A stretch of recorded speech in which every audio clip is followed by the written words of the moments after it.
글쎄 안 들려 들을 뉴스 없어 아무 뉴스도 귀에 들어오지 않아 듣고 또 들어도 들을 뉴스 없어 만든 게 이 프로야. 이동영의 뉴스 정면승부 3부 시작하겠습니다. 평양 공동선언과 군사 분야 합의서에 대해 문재인 대통령이 비준 절차를 모두 마쳤습니다. 청와대는 법제처의 유권 해석에 따른 것이라며 국회 동의가 필요 없다고 설명했습니다만 야당의 생각은 다른 것 같습니다. 특히 자유한국당은 위헌이라며 강력 반발하고 있는 상황인데요. 오늘 김성태 원내대표는 긴급 기자회견을 열고 대통령 결정에 대한 효력정지 가처분 신청을 포함해서 헌법재판소에 권한쟁의 소송을 추진하겠다 이렇게 이야기했습니다. 관련해서 더불어민주당 홍영표 원내대표 연결해서 입장 들어보도록 합니다. 대표님. 네, 안녕하세요. 홍영표입니다. 예, 안녕하십니까. 자, 김성태 원내대표가 대통령 결정에 대한 효력정지 가처분 신청을 내겠다고 합니다. 헌재에는 네. 권한쟁의 소송 신청까지 내겠다고 했고, 어떤 입장입니까, 이게 대해서? 저는 어제 국무회의에서 그 평양 선언과 군사 합의서에 대해서 비준을 하고 나서, 예. 저는 그 큰 문제가 없다는 저희들이 판단을 했었고, 그런데 오늘 이제 자유한국당 김성태 원내대표 기자회견 한 걸 보니까 정말 이 내용을 제대로 검토를 해서 이렇게 이게 위헌이다라고 얘기하는지 정말 좀 의아합니다. 그래서 뭐 전혀 문제가 없는 사안을 지금 이렇게 또 하나의 어떤 정치적 쟁점으로 만드는 것에 대해서 굉장히 유감스럽습니다. 예. 일단 보수 언론과 자유한국당은 이 헌법 60조 위반이다 이렇게 얘기하고 있거든요. 네. 예. 근데 이제 헌법 60조를 보면은요. 예. 이제 조약을 맺었을 경우에 비준을 해야 된다 이 내용입니다. 그런데 이 헌법 60조의 규정은 국가와 국가 사이의 문서에 의해서 또 합의를 국가 간에 합의를 했을 경우에 국회에서 비준을 받는 그런 조항을 지금 아마 보수 언론이나 뭐 자유한국당에서 얘기하는 것 같습니다. 예. 그런데 가장 중요한 것은 지금 우리 헌법이나 법률 체계 내에서는 북한은 국가가 아닙니다. 예. 그렇기 때문에 국가가 우리가 법률로 국가로 규정하지 않은 북한과 맺은 어떤 합의나 약속이 조약의 대상이 아닙니다. 그것은 뭐 헌법 60조 1항을 보면 명백하고요. 그러나 이제 3조에 보면 국가나 국민에게 중대한 재정적 부담을 일으킬 수 있는 그런 내용에 대해서는 비준을 받게 돼 있습니다. 그렇기 때문에 지난번 판문점 선언에서 뭐 철도라든지 도로에 대한 어떤 그런 지원의 가능성에 대해서 합의 내용이 있기 때문에 그것은 재정적 부담에 해당하는 거거든요. 예. 그래서 이제 우리가 판문점 선언은 국회에서 비준이 필요하다. 이것을 법제처에서 사실 그 유권 해석을 내려서 국회에서 비준을 좀 해달라 이렇게 했는데 지금 자유한국당이 거부하고 있는 것이죠.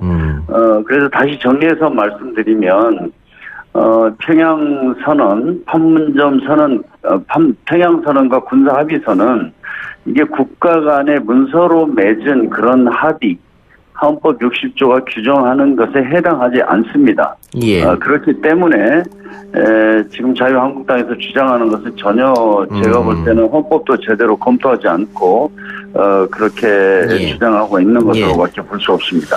그러니까 헌법 3조에 대한민국 영토 등은 한반도와 부속 도서를 한다 이렇게 되어 있기 때문에 그렇죠. 예. 네. 북한을 국가라고 할 수 없고 그렇게 보면은 남북 합의서는 조약이 아니다 이렇게 정리하면 되겠네요. 그렇죠. 아니 헌법 60조 1항에는 예.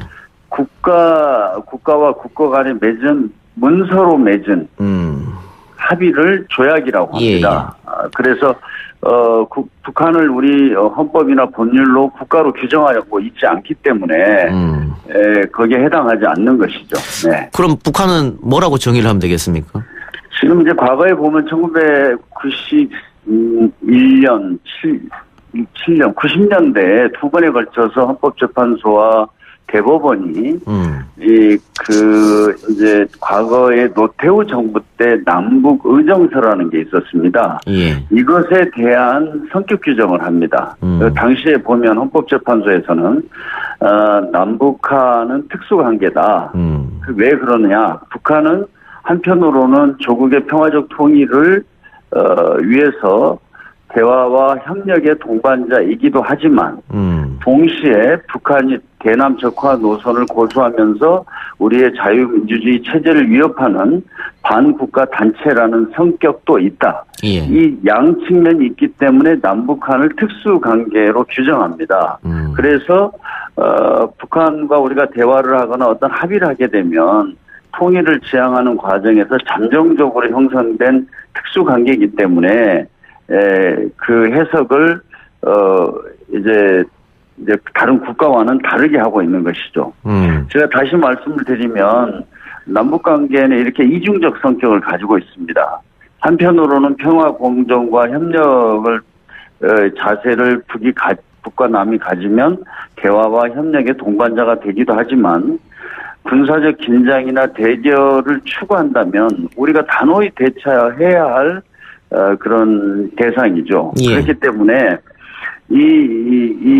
우리 법률로 북한에 대해서 어떻게 규정하냐 하는 것은 지금까지는 국가로 규정을 하고 있지 않고 헌법재판소나 대법원에서 과거의 남북의정서라든지 이런 사례들을 해석할 때 법률적인 해석이 있거든요. 그것을 사실 준용해서 지금 남북 간의 대화가 이루어지는 것이고 또 2005년에는 남북관계 발전법이라는 게 만들어져서 이렇게 남북 간의 대화를 통해서 합의를 하고 약속을 하게 되면 남북관계 발전법의 한 절차법이니까 그것에 따라서 그걸 근거해서 저희들이 그 유권 해석을 하고 이렇게 했습니다. 예. 그 말씀하신 대로 99년에 대법원 판결도 있고요. 그 대법원 네네. 판례를 보면은 네. 나라와 나라 사이 관계가 아닌 특수관계다. 그리고 그렇죠. 국가 간의 조약 또는 이에 준하는 것을 볼 수 없다 이렇게 판시를 했기 때문에 어떤 네네. 논리로 지금 말씀하시는지 알겠고요. 다만 네네. 야당 같은 경우에는 지금 여당이 주장하는 북한이 국가가 아니라고 하면 판문점 선언도 국회 비준 안 받아도 되는 거 아니냐. 그거는 해달라고 하고 이거는 왜 하냐. 예. 그거는 이제 헌법 60조 3항을 보면 예. 다시 말씀드리면 국가나 국민에게 중대한 재정적 부담을 지울 수 있는 어떤 약속을 하게 되면 그것은 그 국회 비준을 받아야 된다 이렇게 되어 있습니다. 그래서 그 3조에 의거해서 북한의 철도나 도로에 대해서 어떤 그 재정적 부담이 발생할 가능성이 있기 때문에 예. 국회 비준을 요청한 예. 거죠. 그러나 이번에 예. 평양선언이나 군사합의선은 알겠습니다. 그런 재정적 부담과는 관계가 예, 없기 예. 때문에 예. 국무회의에서 비준을 한 겁니다. 방금 말씀하신 중대한 재정적 부담 이거 네네. 혹시 기준이나 근거가 있습니까? 그러니까 예를 들어서 이번에 북한의 어떤 산림 녹화 산업에 대해서 우리가 참여하는 것을 합의했지 않습니까? 예. 그런데 사실 그것은 예산이 그렇게 별로 소요되지 않습니다. 그러나 이제 도로나 철도 이것도 앞으로 이제 조금 더 저희가 구체적으로 그 조사해보고 총액이 얼마나 들어갈지는 이제 그 이후에 나오겠지만 이것은 아무래도 큰 돈이 들어갈 수밖에 없기 때문에 예. 이제 그것에 대해서는 이제 비준을 해야 되는 중대한 부담에 예. 해당한다 이렇게 해석을 한 겁니다. 예. 근데 네. 제 질문은 돈이 많이 들어가겠죠. 그래서 중대한 재정적 네네. 부담이라고 판단하시는 것 네네. 같은데 구체적으로 얼마 이상 이런 기준은 없다는 말씀이잖아요. 그렇죠. 헌법 3조에 보면 그렇게 나와 있지는 않습니다. 예, 알겠습니다. 그건 그러면은 정부에서 판단하는 걸로 이해하고요. 네. 지금 자유한국당은 이 자체에 문제가 있다라고 하는데, 바른미래당 같은 경우에는 절차상, 순서상의 문제가 있다라고 이야기하고 있거든요. 이 순서상의 문제는 없다고 보십니까? 순서상의 문제를 말씀하시는데, 예. 그러니까 이게 사실 이제 판문점 선언 자체가 굉장히 포괄적이고 어떤 기본적인 그 남북 경협이라든지 이런 어떤 방향을 제시한 겁니다.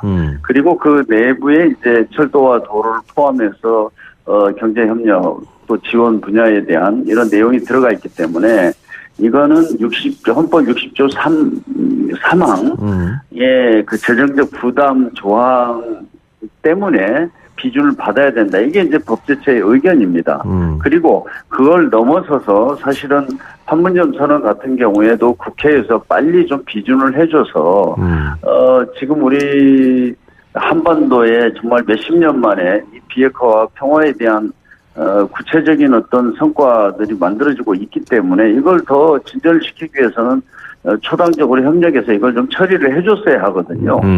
이렇게 그 자유한국당의 야당에게 그 요구를 했지만 국회에서 사실은 이 비준을 안 해줘서 굉장히 지금 문제가 되고 있고 또 이런 사태까지 생긴 겁니다. 그래서 저는 뭐 이렇게 여러 가지 그 어떤 논리를 만들어 가지고 트집 잡고 방해하기보다는 정말 그 우리 한반도 평화를 위해서 정말 그 초당적으로 좀 여야가 이 문제를 비준해 주는 것이 최선의 방책이라고 생각합니다. 예. 방금 대표님 그 판문점 선언 비준의 중요성을 이야기했는데요. 네. 지금 군사 합의서 때문에 또다시 여야가 지금 경색 국면이란 말이죠. 결국은 판문점 선언 비준을 야당 협조를 받아서 동의를 끌어내려면 그 여당 원내대표단이 열심히 뛰어야 되는데 이게 고민이 많으시겠어요. 지금 분위기가 이렇게 돼서. 아니 뭐 저는 사실 지난번 원내대표 된 이후부터 이 비준안에 대해서 야당에 대해서 충분하게 설명하고 호소하고 이렇게 몇 달 동안을 해왔습니다만은 저는 뭐 지금 이렇게 돌이켜보면 아예 특히 자유한국당은 이 비준에 대해서 관심이 없는 것 같습니다. 그리고 정말 이 한반도 비핵화와 평화에 대해서 진정으로 어떤 노력을 함께 하려는 생각을 하는 것인지 참 의문스럽습니다. 예. 혹시 북미 관계가 급속도로 풀리게 되면 그러면 자유한국당이 전향적으로 나올 가능성은 있을까요?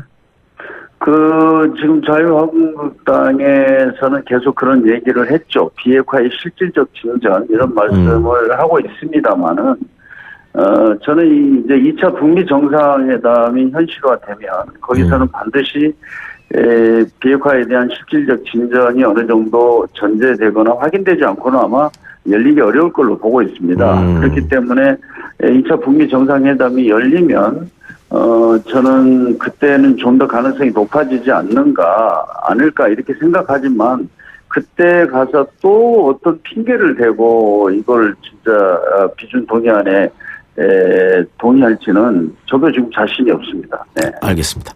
다른 얘기 한번 해보죠. 네네. 그 대표님께서 이 공공기관 채용 비리 관련해서 야당이 주장하고 있는 그 감사원 감사 결과를 일단 보자라고 이야기도 했고 국감이 끝나고 일단 보자라고 이야기했는데 입장 정리는 어땠습니까?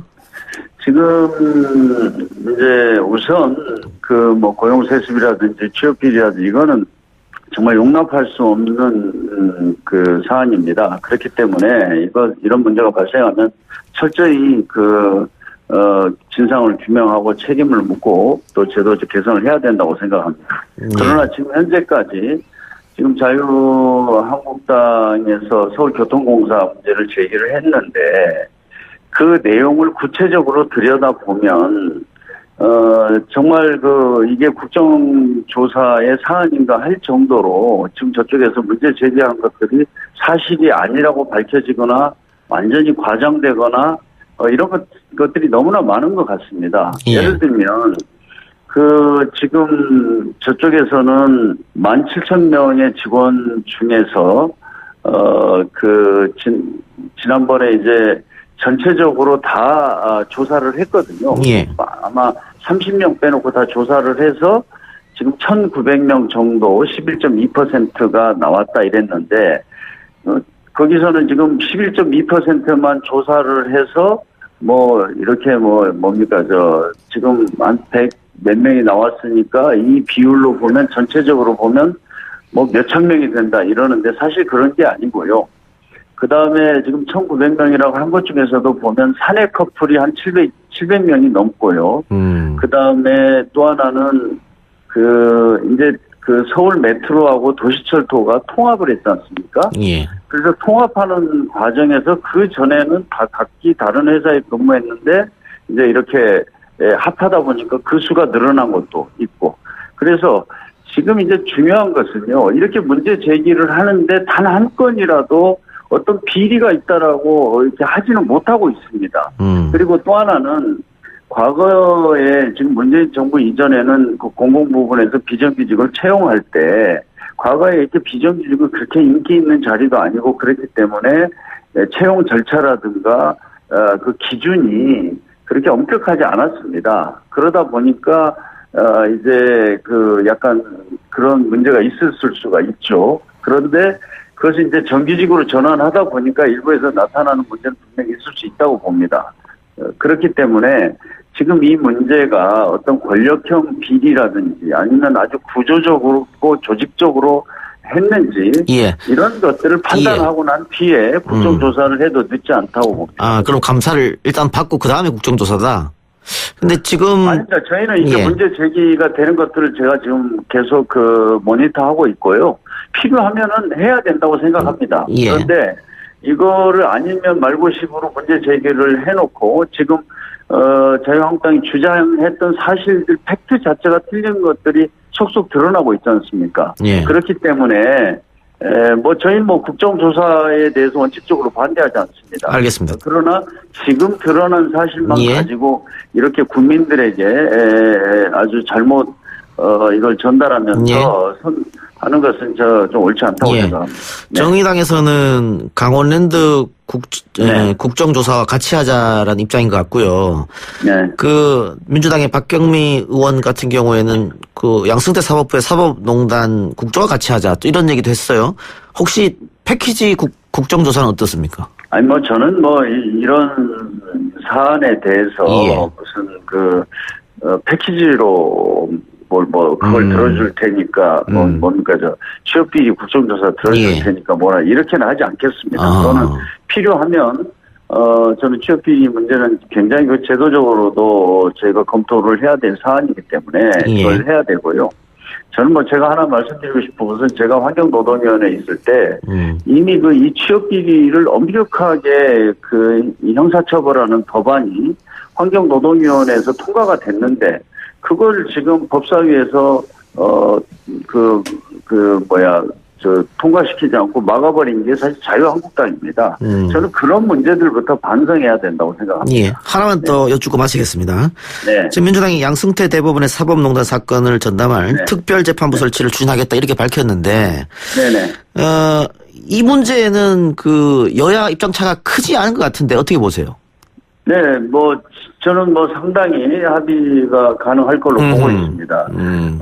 지금 사법부의 어떤, 양승태 사법부의 사법농단 때문에 사법부에 대한 불신이 정말 이렇게 높을 수가 없습니다. 그렇기 때문에 지금 사법부가 사실은 신뢰를 국민들로부터 회복해야, 우리 사회가 좀 정상적으로, 유지될 수 있다. 저는 이렇게 보거든요. 그런데, 지금 우선 이제 사법농단에 대해서 책임자들을 검찰이 기소하면 재판을 받아야 할 재판부가 전부 지금 중앙지검 형사부인데요.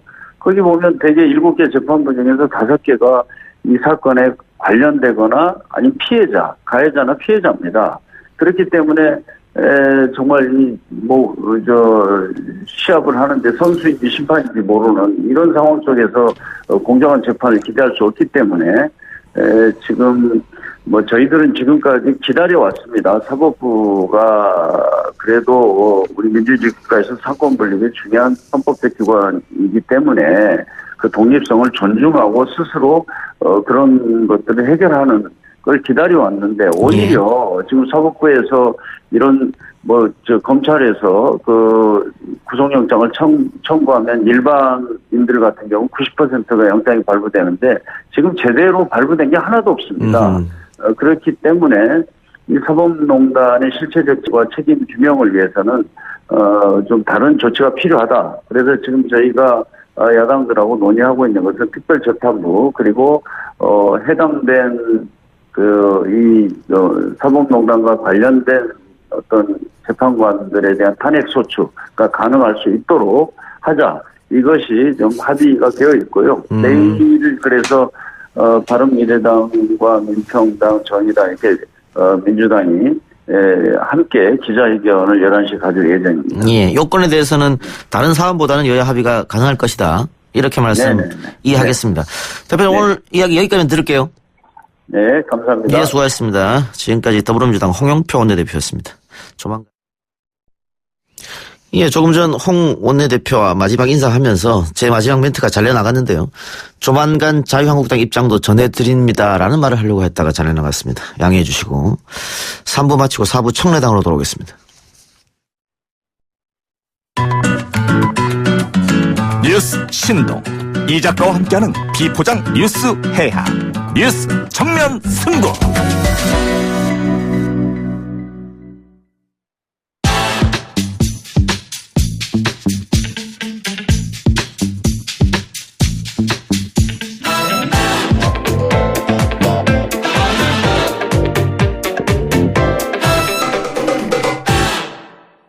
매주 수요일 정청래 의원 만나는 날입니다. 이름하여 와라수남입니까? 네. YTN 라디오 수요일의 남자. 이제 예. 참 유튜버 정청래입니다. 예. 지금도 유튜브 이원 생중계하고 있죠? 제 정청래 TV 유튜브에서 지금 이 장면 생중계하고 있습니다. 예. YTN 라디오는 안 보이지만 정청래 TV 유튜브는 지금 보이는 라디오죠. 예. 좋네요. 네. 예. 근데 예. 우리 이 작가님 네. 상 받았어요? 네, 받았습니다. 방심위에서 이달의 좋은 프로그램 상 받았군요. 이동영의 뉴스 정면 승부. 예. 예, 광복절 73주년을 맞아 청산되지 않는 우리 역사의 그림자인 친일의 흔적에 대해 독립운동가 후손들이 증언과 전문가 해설을 통해 재조명하여 잘못 알려진 많은 것들을 바로잡았다. 뭐 이런 거예요? 아, 그렇습니다. 예. 네. 상금은 얼마예요? 잘 모르겠습니다, 지금. 예. 아, 그래요? 예. 상금 있긴 있어요? 예, 있을 겁니다. 아마 그걸로 우리 제작진들, 네. 고생하는 제작진들 회식하지 않을까. 지금 뭐 밖에 떡도 있고 지금. 예. 네, 이거 그 떡은 제가 산 겁니다. 아, 그래요? 네. 뭐 이렇게 꽃다발도 있고. 예. 어쨌든 오늘 정 의원님 모신 이유는, 네. 유튜브 전문가니까. 네. 전문가라기보다는 예. 초보자. 초보자예요. 네. 유튜브로 생성되는 가짜뉴스가 많다고 해서 네. 그 문제를 좀 짚어보려고 합니다. 네. 오늘 또 그 KBS의 저널리즘 토크쇼 제2에 출연하신다고. 예, 녹화 막 마치고 왔어요. 아, 뭐 녹화했습니까? 네. 어떤 내용을 했죠? 국정감사를 보도하는 언론의 태도. 그런 부분에 대해서 집중적으로 얘기하고 있습니다. 예. 자, 유튜브 초보 정청래 의원님. 네. 그래, 초보임에도 불구하고 지금 구독자가 2만이 넘었었다고요? 2만 돌파. 2만 돌파. 네. 3주 만에. 예. 지금. 세계 기록이지 않을까요? 그렇진 않을 것 같은데요. 아, 그래요? 네. 예. 어쨌든 지금 또 스트리밍으로 한 230여 분이 예. 생중계를 시청하고 있고요. 그런데 김성태 자유한국당 원내대표도 유튜브 채널을 개설했고, 홍준표 전 자유한국당 대표도 유튜브 TV를 네. 개설했다고 해요. 네. 이렇게 정치인들이 앞다퉈 유튜브를 소통 창구로 하는 이유는 어디 있다고 보십니까? 한마디로 말씀드리면 다음 총선과 대선은 유튜브 선거다. 할 정도로 이제 SNS 팟캐스트가 지난 대선의 승부를 갈랐다면 앞으로는 유튜브를 통해서 결정이 될 것이다. 저는 그렇게 예측하고 있습니다. 왜냐하면 많은 사람들이 이용을 하면 거기에서 여론이 형성되지 않습니까? 지금 뭐 유튜브가 대세이고요. 유튜브 발표에 가면 올해 4월 달에 한 달 동안 유튜브에 로그인한 사람만 18억 명이랍니다. 어마어마한 거죠, 지금. 예. 그래서 바야흐로 유튜브의 시대가 온 거죠. 지난 총선, 뭐 대선 이때는 팟캐스트가 선거에 그렇습니다. 많은 영향을 그렇습니다. 미쳤는데 이번에는 유튜브가 될 것이다 앞으로는. 네, 그렇습니다. 예. 그래서 김성태 원내대표도 여기 이 시장에 뭐 뛰어들었다면 뛰어드는 건데 네. 첫 회 대상이 더불어민주당 이해찬 대표였다고 해요. 네. 그러면서 이 대표가 얘기했던 50년 집권 또 국가보안법 재검토 여기에 대해서 이야기를 했다고 하는데 이거는 뭐 가짜뉴스는 아니잖아요. 정치에서 우선 충분히 할 수 있는 말이잖아요. 뭐 공중파에서 김성태 원내대표의 TV 이름이 참 어울리진 않아요. 한 놈만 팬다. 이게 무슨 영화 주유소 습격 사건처럼 했는데 저도 그래서 김성태의 한 놈만 팬다를 팬다. 저도 이렇게 대응 방송을 지금 하고 있어요. 네, 그래서 두 번째 올라갔더군요. 두 번째까지 제가 이제 대응 방송을 했는데 이해찬 당대표의 발언은 그거죠. 아니 여당 대표로서 그러면 정권을 뺏기고 싶다. 이렇게 얘기할 수는 없는 거잖아요. 집권을 계속 하고 싶다. 이 얘기가 무슨 이렇게 비난받을 발언이냐라는 거고 국가보안법 관련 발언에서는 지금 당장 하자는 게 아니고 평화의 시대가 조성이 되면 거기에 맞는 옷을 갈아입자. 그래서 국가보안법도 손봐야 되는 거 아니냐. 뭐 그런 거예요. 그리고 2004년도에 지금 자유한국당의 전신인 한나라당 때도 국가보안법 개정에 대해서 합의를 한 바가 있었어요. 근데 폐지냐 개정이냐 해가지고 합의가 안 돼서 결국 무산되긴 했지만 그리고 국가보안법은 다른 형법으로도 다 처벌이 가능합니다. 그래서 사실은 이게 구시대의 낡은 유물이죠. 네, 그래서 이것은 언젠가는 손보고 뭐 폐지를 해야 된다 저는 이렇게 봅니다. 이해찬 대표 얘기 나왔으니까 이 대표 체제가 출범한 지 오늘로 2달이 됐다고 해요. 네. 어떻게 평가하십니까? 대체적으로 왜 청와대만 보이고 당은 안 보이냐. 그런 얘기가 많았었죠. 그런데 이 이해찬 대표 출범 이후에 당대표 이후에 당의 존재감은 확실하게 좀 있어졌고 그리고 이슈 선점이라든가 그리고 이슈 주도력 이런 부분에 있어서 확실히 예전보다는 훨씬 더 주목도가 높아진 건 사실이죠. 다시 언론 문제로 가봅시다. 한 주간지가 올해 가장 영향력 있는 언론인 조사 결과를 내놨는데요. 손석희 JTBC 사장, 또 2위가 김어준 딴지일보 총수, 3위가 유시민 작가, 4위가 김대중 조선일보 고문, 5위가 방상훈 조선일보 사장, 뭐 또 6위가 김현정 최승호 이런 순인데 우리가 늘 귀에 익숙한 이름이에요. 근데 이동영 작가는 없네요. 아쉽네요. 네. 저도 없네요. 언론인입니까? 요즘은 제가 방송인이에요. 그런데 이 10위에 네. 정규재 윈앤드 마이크 대표, 정규재 씨 보수 펜앤마이크 대표. 네. 이게 이제 유튜브예요. 유튜브. 네. 정규재 씨가 10위에 올라왔다는 것은 굉장히 의미 있는 조사 같은데. 그러니까 앞서 우리가 말씀드렸다시피 유튜브가 지금 대세를 형성해 가는 과정이죠. 그리고 이제 유튜브가 이제 이렇게 활성화가 된 이유 중에 하나가 뭐냐면 유튜브를 하게 되면 광고가 붙습니다. 그 유튜브에 영상을 올리는 사람 보고 유튜브 크리에이터라고 그러거든요. 그 크리에이터에게 광고료의 45%가 갑니다. 자동 결제가 돼요. 그러다 보니까 유튜브만 열심히 해도 먹고 사는 구조가 되는 거예요. 그러니까 이것을 우파 분들이 먼저 이것을 유튜브의 생태계를 먼저 인식하고 먼저 시작한 거예요. 그래서 지금 진보 진영도 좀 늦었지만 계속 지금 하고 있죠. 제가 조금 아까 저널리즘 토크쇼 KBS 제2 고성국 박사가 나왔거든요. 7개월 됐는데 11만 명이랍니다. 그러면 엄청난 영향력을 행사하는 지금 거예요. 정규재 씨 구독자 수는 25만이라고 해요. 네, 그렇습니다. 네. 정청래 의원 2만. 저는 막 시작했으니까. 네. 올해 안에 5만 목표. 5만이 되더라도 저는 절대로 오만하지 않겠습니다. 알겠습니다. 네. 네. 오만하지 마시고요. 그런데 지금 정부에서는 가짜뉴스가 심각한데 유튜브에서 많이 생산되고 확대되고 있다 이렇게 판단한 것 같아요. 그런데 네. 야당에서는 결국은 정규재 TV 같은 보수 우파 채널에 재갈을 물리는 시도 아니냐 이렇게 반발하고 있거든요. 저는 제가 자유한국당을 반대하고 자유한국당을 좋아하지는 않지만 어쨌든 언론의 자유는 보장돼야 된다.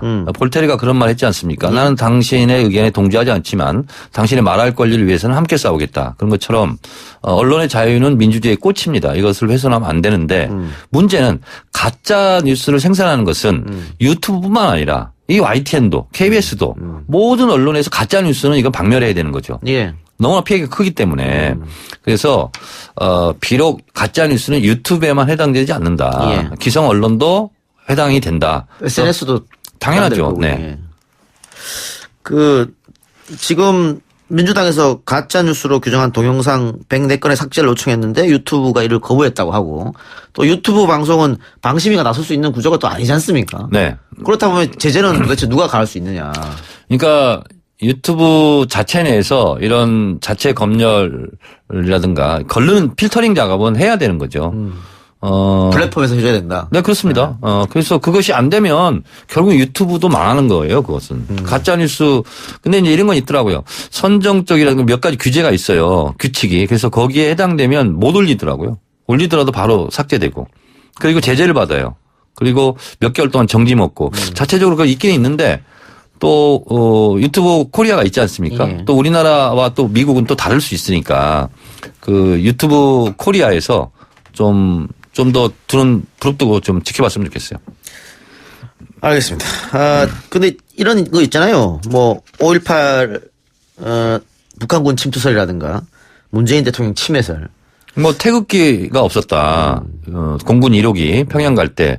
근데 트랩이나 꼬리에 분명히 태극기가 있었거든요. 그러니까 이걸 그냥 방치해둬서는 안 된다는. 그렇습니다. 네. 이게 있잖아요. 근데 그것은 현실적으로 못하니까 이걸 어떻게 해 그러면 법을 다시 마련하든가 뭔가 있어야 되지 않겠냐. 그래서 지금 박광원 의원 등이 가짜뉴스 대책단장이잖아요. 그래서 법을 발의를 했어요. 그래서 독일 같은 경우는 이미 실시하고 있더라고요. 외국 사례를 좀 참조할 필요도 있겠네요. 네, 그렇습니다. 고향 저유소 화재는 북한의 휘발유를 퍼주려는 쇼였다. 이런 유튜브 방송도 있어요. 그런데 이게 문제는 이제 자꾸 퍼진다는 얘기잖아요. 쉽게. 또 네. 유튜브의 특성상 비슷한 채널을 쉽게 또 볼 수 있다는 거 아니겠어요? 그러니까 인공지능으로 그걸 배치를 한다고 그러더라고요. 예. 그래서 이제 사실은 가짜 뉴스냐 아니냐 또 경계도 애매모호합니다. 예를 들면 숫자라든가 이런 거 같은 경우는 분명히 이제 판명이 되잖아요. 근데 주의와 주장 뭐 이런 거 같은 경우는 또 가짜 뉴스라고 판명하기 좀 어렵습니다. 그러니까 예를 들면 고향 저유소 화재는 북한의 휘발유를 퍼주려는 쇼였다. 이건 분명히 가짜 뉴스지만 예를 들면 이것과는 좀 다른 톤으로 막 주장하고 그러면 그걸 일일이 또 집어내는 것도 또 어렵지 않을까 이런 생각이 들어요. 이게 또 표현의 자유, 언론의 자유하고 네. 또 제재하고 이 사이를 어떻게 좀 줄을 달잖아. 이것도 그러니까 이제 균형 있게 그걸 해야 되겠고 그래서 무슨 정부에서 지금 아직 가짜뉴스 대책 기구 이런 건 없거든요. 예. 그래서 그런 것은 신설할 필요도 있을 것 같습니다. 알겠습니다. 하여튼 가짜뉴스 문제는 지금 정부가 좀 심각하게 들여다보고 있는 거니까 네. 어떤 대책이 나올지 한번 지켜보기로 하고요. 다른 이야기 한번 해봅시다. 개성공단 기업인들이 31일에 방북한다고 하는데 정부는 개성공단의 재가동과는 무관하다라고 얘기를 했습니다만 이 사전 정지 작업 아니냐 이런 이야기 좀 많아요. 그러니까 자동차를 시동을 걸어서 출발은 못하지만 예. 미리 기름칠을 할 수 있는 거잖아요. 뭐 점검도 해보고. 그래서 쉽게 얘기하면 연습 게임이다. 그래서 충분히 연습하고 준비는 해야 되는 거 아니냐 이런 생각을 가지고 있죠. 그래서 저는 뭐 이것이 유엔 제재 걸리는 건 아니잖아요. 가서 보고 뭐 수리하고 뭐 이런 것은 안 걸리기 때문에 언젠가는 또 개성공단이 열려지지 않겠습니까? 그리고 평양 선언에서도 조건이 되면 시기를 봐서 개성공단은 재가동한다는 게 이미 합의가 돼 있어요. 그래서 미리 점검 차원의 준비 차원에서 뭐 가는 것은 당연하다 이렇게 봅니다. 예. 개성공단이 뭐 언젠가는 또 재가동 되겠죠. 네, 그렇습니다. 그런데 좀 이런 궁금증이 생겨요. 그동안 이 정부에서 갑자기 막는 바람에 이 개성공단에 들어가 있던 기업들이 많은 손해를 봤단 말이죠. 네, 그렇습니다. 그건 어떻게 해줄 것입니까? 그러니까 이게요. 개성공단은 원래 오이사 조치로 이게 된 거지 않습니까? 오이사 조치 이후에. 그래서 유엔 제재 대상도 아니었어요. 근데 박근혜 정부 때 갑자기 막는 바람에 이게 이제 유엔 제재 사항으로 묶여버렸어요. 그 후에 사후에. 그래서 이제 우리 스스로 열 수도 없는 상황이죠. 이렇게 되면. 왜냐하면 북한에 현금이 간다 어쩐다 막 이렇게 되니까. 그래서 유엔 제재에서 개성공단이 가동이 멈춘 게 아니고 우리 이전 정부에서 멈춘 거예요. 그런데 지금은 우리 정부와 북한이 합의를 한다 해도 열기가 어려운 이런 상황으로 좀 빠져버린 거죠. 그래서 결국은 이 문제도 북미 관계가 잘 풀려나가면서 언젠가는 해제가 되겠죠. 그러니까 그게 전 정부가 갑자기 어느 날 결정을 내린 거잖아요. 네. 그래서 다 철수했지 않습니까? 네. 그래서 많은 공단들이 피해를 입었는데 그 피해는 그러면 국가가 보상을 해줘야 되는 거 아니야? 이런 주장. 보상을 당연히 해줘야 되는데 못 해주고 있는 것 같아요. 근데 이제 제가 또 만나고 관계했던 분들이 19대 국회 외통위에서 개성공단 이외에 금강산과 북한 내륙 기업이라고 그래요. 내륙에 가서 기업했던 분들. 이런 분들이 한 1,100개 정도 되거든요. 정확하게 1,146개인데 거기에 대한 피해는 또 국민들의 시선에서 많이 벗어났어요. 그래서 그분들이 기업 잘 하다가 신용불량대 되고 노숙자 되고 행방불명 되고 막 이런 상황이거든요. 그래서 그거는 이제 오이사 조치 때문에 그런 거거든요. 그래서 국가의 정책을 믿고 전 재산을 투자해서 북한에 사업을 하다가 국가의 또 정책에서 막혀서 그렇습니다. 쫄딱 망한 분들. 이분들은 당연히 국가에서 이제 배상을 해줘야 되는데 지금 문재인 정부 들어서 이제 시도를 하고 있어요. 근데 그동안 기간은 또 누가 보상하냐 이런 문제가 남아있는 거죠. 그거 하게 되면 어떻게 법을 또 따로 만들어야 되나요? 아니 이제 지원을 한 근거들은 좀 있어요. 있는데 근데 이제 그분들도 불만이 많습니다. 왜냐하면 충분한 보상이 안 되기 때문에. 그래서 주로 이제 통일부가 이 업무를 담당하는데 통일부가 이런 분들의 눈물을 좀 잘 닦아줬으면 좋겠어요. 예. 트럼프 대통령이 최근 북한 문제와 관련해서 서두르지 말라라고 했다고 하는 뉴스도 있었고요.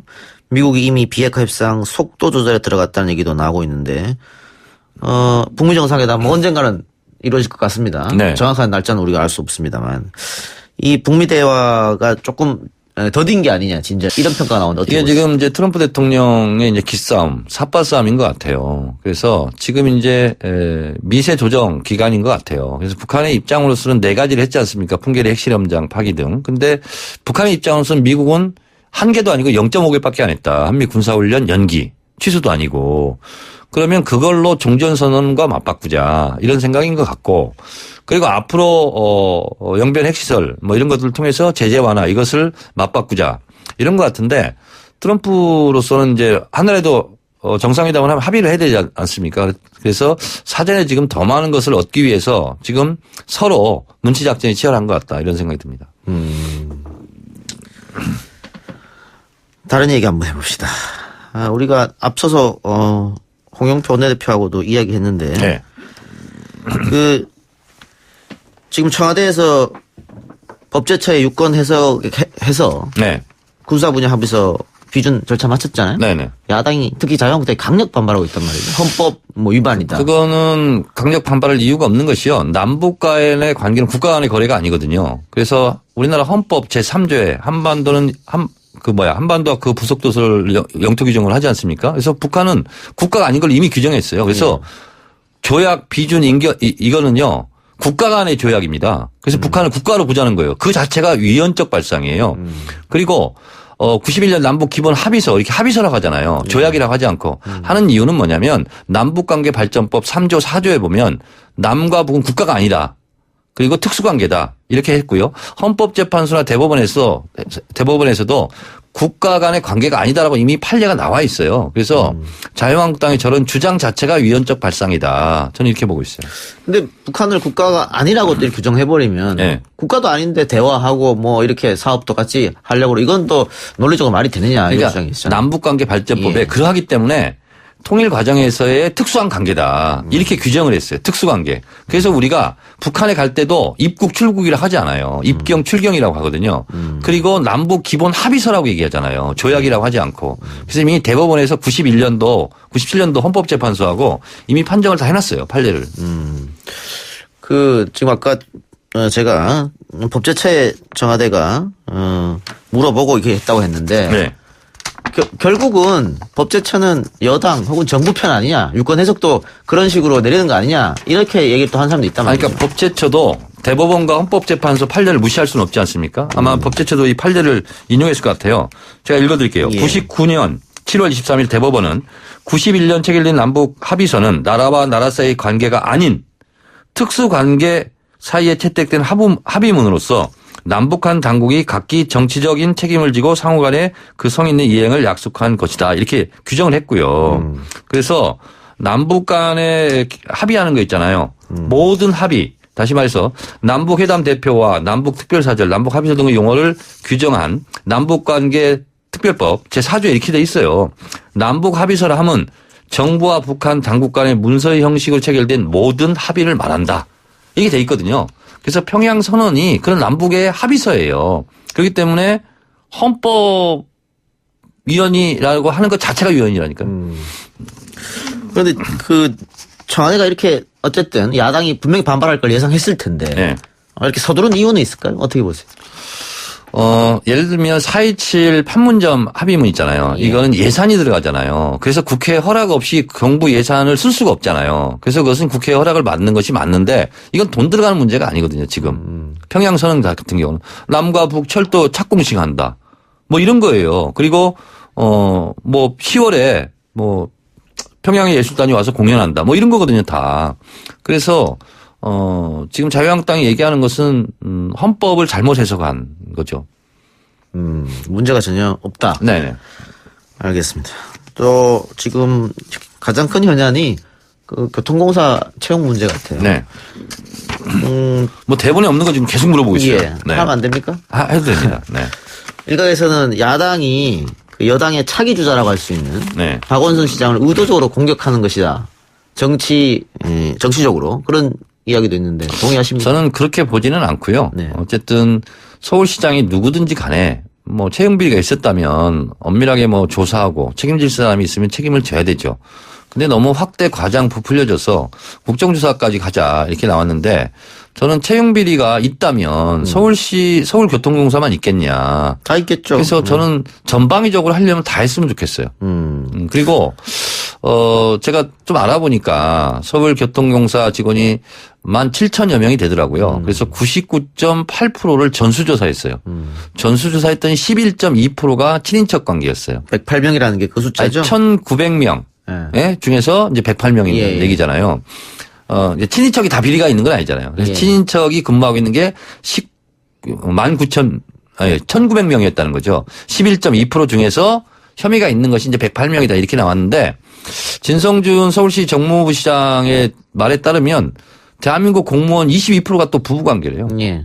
그래서 11.2%가 맞냐 적냐 이것은 이제 전수조사해서 나올 거고 과연 불법적으로 절차를 무시하고 비리가 있었느냐 이것이 이제 핵심이죠. 그래서 숫자가 몇 프로다 이거 가지고는 뭐 잘했다 잘못했다는 할 수 없는 것 같아요. 근데 어쨌든 특히 이제 취업 준비생들 같은 경우에 또 화가 많이 나는 소식입니다. 조금 더 들여봐야겠지만 정말 비리가 있었는지 없었는지는. 또 그리고 민주당이 만일 야당이었을 때 이런 게 나온다면 당연히 또 국정조사 요구했을 거 아니냐는. 뭐 그랬을 수 있죠. 예. 근데 이제 진성준 정무부 시장 설명은 이런 거예요. 부작정한 것이 아니고 구의역 사건 이후에 3년 이상 된 무기계약직. 근데 무기계약직을 서울시는 정규직으로 본다는 거예요. 무기라는 것이 기한이 없다는 뜻이거든요. 그래서 그것을 정규직으로 전환했다. 그래서 있는 자리를 뺏은 것은 아니다. 예. 이렇게 얘기를 하고 있죠. 문제는 없겠다. 알겠습니다. 갑자기 이제 서울시 대변인이 된 것 같은데 하여튼 근데 어쨌든 뭐 야당으로서 이렇게 국감 때 문제제기하는 것은 뭐 저는 있을 수 있는 게 당연하다 이렇게 보고 있습니다. 근데 정의당이 여기에 대해서 그 야당 공조를 이야기하지 않다가 어제 갑자기 강원랜드 국정조사 하면 이것도 같이 할 수 있다 얘기했거든요. 뭐 정의당으로서는 그럴 수 있는 거고 저도 기왕에 하려면 강원랜드뿐만 아니라 다른 데까지 다 하자 그러면 그래서 아예 이참에 채용비리 이런 부분을 발본색원하자 이런 거예요. 근데 왜 정의당이 움직이면은 뭐 어떻게 됐다는 뭐 그런 얘기 있었잖아요. 인사청문회 같은 정의당의 데스노트. 예. 네. 어떻게 될 거라고 봅니까? 저는 국정조사를 할 것 같아요. 제 감으로는. 네. 여당이 안 받아들일 수 없을 민주당에서도 국정감사 끝난 이후에 좀 보자. 예. 이렇게 얘기하고 있지 않습니까? 그리고 이런 사안은 국민적인 관심이 많기 때문에 여당으로서도 안 할 수 없을 것 같은데요. 네. 그건 뭐 대신 범위와 대상을 좀 넓혀서 했으면 좋겠어요. 예. 그건 뭐 좀 지켜보기로 하고요. 저희가 일부에서 하성수 대표하고 이야기를 전화 연결해서 잠깐 이야기했는데 누구요? 세금 잡아라 대표님. 네네. 예. 근데 문제는 정 의원님도 이제 국회의원 두 번이나 하셨으니까 네. 정책이라고 하나요? 지금 문제가 된 게 어떤 것도 어디죠? 어떤 거요? 정책 개발비. 네. 지금 정책 개발비를 유용했다라는 이제 논란이 나와가지고 고발까지 갔는데. 아, 국회의원들? 예. 네. 그 의원님도 사실은 그 돈을 많이 썼을 거 아닙니까? 저는 근데 정책개발비 이런 걸로 개인적으로 밥 먹은 적은 한 번도 없어요. 예. 근데 뭐 그런 것도 있나 봐요. 있고. 지금 허위로 연구 용역을 해서 네. 소위 말하는 깡이죠. 다시 돌려받는. 그러니까 이런 거예요. 정책개발비는 의정보고서 만들 때 합법적으로 명목이 그러니까. 의정보고서라든가 아니면 정책자료집 그리고 정책토론회 이런 데 쓰라고 필요한 거니까. 나오는 돈이에요. 근데 글쎄요 뭐 처음 접했습니까? 이런 소식을? 저는 처음 접한 것 같은데요. 아, 그렇군요. 네. 이건 그리고 그게 항상 부족해요. 예. 왜냐하면 의정보고서 같은 경우는 그래서 유권자 숫자들을 못 해요. 왜냐하면 항상 정책개발비 이런 게 부족하니까. 연구 용역도 맡긴 적 있습니까 혹시? 연구 용역도 맡긴 적 있죠. 예를 들면 아까 우리가 얘기했던 오이사 조치로 인해서 남과 북의 피해액이 얼마냐. 그건 제가 우리나라에서 최초로 제가 연구 용역을 줬어요. 현대경제연구원에. 그래서 그 당시 3년 동안 피해가 북한이 2조 3천억, 우리가 9조 4천억. 그러니까 우리가 3배를 더 손해를 봤다.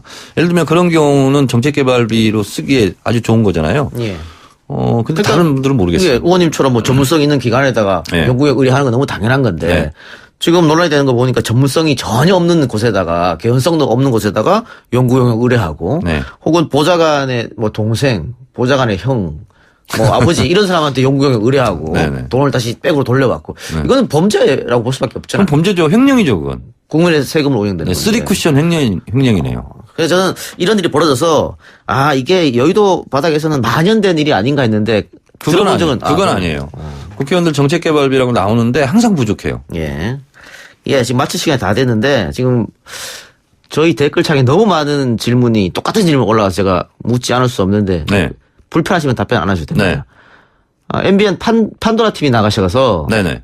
이재명 지사에 대해서 비난했습니까? 네. 지금 계속해서 글이 올라오고 있어요. 이것은 전체를 보시기 바랍니다. 하나 따서 보면은 그렇게 들릴 수도 있지만 전체적으로 그렇지 전체적인 않다. 맥락을 보셔야죠. 전체적인 맥락을. 알겠습니다. 자, 그러면은 오늘 순서는 여기까지만 듣죠. 네. 자, 유튜브는 앞으로 계속해서 하실 생각이시죠? 네. 할 생각입니다. 몇 마리 목표입니까? 아까 뭐 15만, 뭐 25만 이렇게 했는데. 모르겠어요, 그거. 네. 한 대까지 열심히 해보겠습니다. 예. 제 트위터처럼 됐으면 좋겠습니다. 트위터 지금 몇 마리죠? 57만 몇천 됩니다. 트위터, 페이스북 다 하시죠? 네. SNS는. 네네. 이제 유튜브까지 진출. 알겠습니다. 올해 안에 한 10만 목표 달성하시기 바랍니다. 네, 고맙습니다. 예, 오늘 말씀 여기까지 듣겠습니다. 지금까지 청래당 정청래 전 의원이었습니다. 수고하셨습니다. 네, 오늘 저희가 준비한 내용은 여기까지입니다.